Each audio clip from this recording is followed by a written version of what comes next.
Muita gente tem essa dúvida, né? Quando a gente tá para engravidar ou quando a gente engravida, sobre quantidades seguras de consumo de álcool, de consumo de café, também de consumo de chá, se pode ou se não pode, e como que tudo isso pode se encaixar, né, na nossa rotina ou não. Então a gente sempre quer saber qual é a quantidade, né? Qual é a quantidade segura para que isso possa ser consumido de fato. Só que assim, uma quantidade segura a gente não vai conseguir determinar para uma população em geral. Por quê? Porque nós temos variações, né? Tanto de biotipo, também como de genética, mas a gente tem variação de tamanho, de formato, de peso, e tudo isso acaba influenciando muito nessa quantidade que é possível ou que é segura para a mãe e para bebê, para o feto no caso, certo? É claro que, de acordo com a fase que você está da gestação, né, primeiro, segundo, terceiro trimestre, e também de acordo com o momento que você está de lactação, isso vai ser alterado. Não existe uma quantidade única que você vai poder consumir ao longo de todo esse período. Aí vocês devem estar pensando, lá vem a Julie falar de consumo consciente. Eu vou falar sobre o consumo consciente ao invés de passar para vocês uma quantidade específica. Não só porque eu estou falando com uma população em geral, mas porque justamente essa quantidade segura vai depender de cada um. Então, se eu sou gestante e eu gostaria de saber quanto de café é seguro para mim, eu vou consultar com o meu médico, com a minha nutricionista, essa quantidade segura. Por quê? Porque justamente depende do meu peso, depende da minha altura, depende da minha etnia, certo?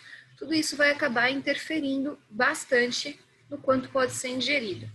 E por que eu simplesmente trato isso como trabalho e um consumo consciente? Tanto porque é a forma mais simples de falar para a população em geral, como é a parte mais importante que qualquer ser humano deve trabalhar. O consumo consciente no dia a dia de comida e de bebidas é algo que deve ser praticado por qualquer ser humano, assim como qualquer ser vivo. Os bichos fazem isso naturalmente, eles não têm médico e nutricionista orientando eles. Quem vai acabar fazendo algum tipo de, vamos dizer, que vai acabar intercedendo por eles é aquele que é o dono do bichinho de estimação, quando este é de estimação. Mas, por exemplo, uma leoa não sabe quanto que ela pode de carne, de gordura, de víscera, quanto que ela pode correr ou deixar de correr. Ninguém vai lá e orienta isso para ela. Ela sabe naturalmente porque é algo muito instintivo.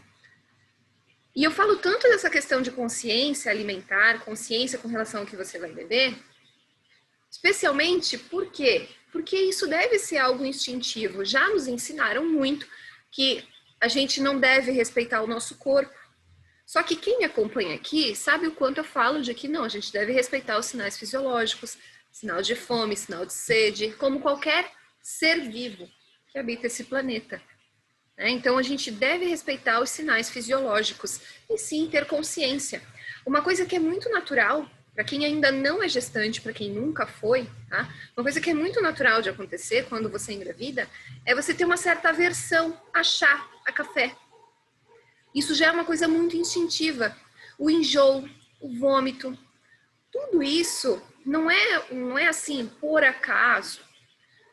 Tá? Isso são sintomas e sinais do organismo. Alguma coisa que você botou para dentro não tá legal. Ah, mas ela vomita sempre.